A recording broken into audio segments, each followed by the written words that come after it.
1,000 years ago in southern Africa, scattered farming villages were about to birth one of Africa's greatest civilizations. Bantu-speaking communities had mastered ironworking and agriculture, creating the foundation for future greatness. These ceramic traditions serve as fingerprints, revealing the movements and identities of ancient communities. The Zizo people dominated the region for over 2 centuries with their distinctive pottery and advanced farming techniques.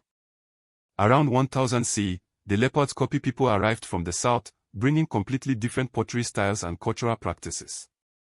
These movements caused Zizo communities to migrate eastward, with settlement numbers tripling in Botswana as populations sought new homes.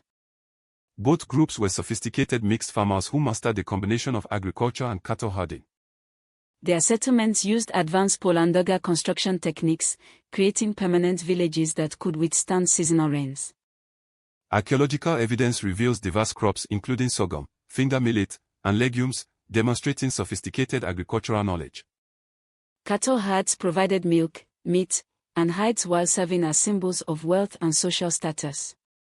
Advanced ironworking provided essential tools and weapons, while also creating wealth through specialized craftsmanship. These agricultural successes created food surpluses that allowed for social specialization and the emergence of leadership hierarchies. These ancient farming communities laid the groundwork for great Zimbabwe, proving that Africa's greatest civilizations grew from indigenous innovation. This lesson is part of the UNESCO General History of Africa Curriculum Library at Ashaware.com, where Africa's story is told by Africa.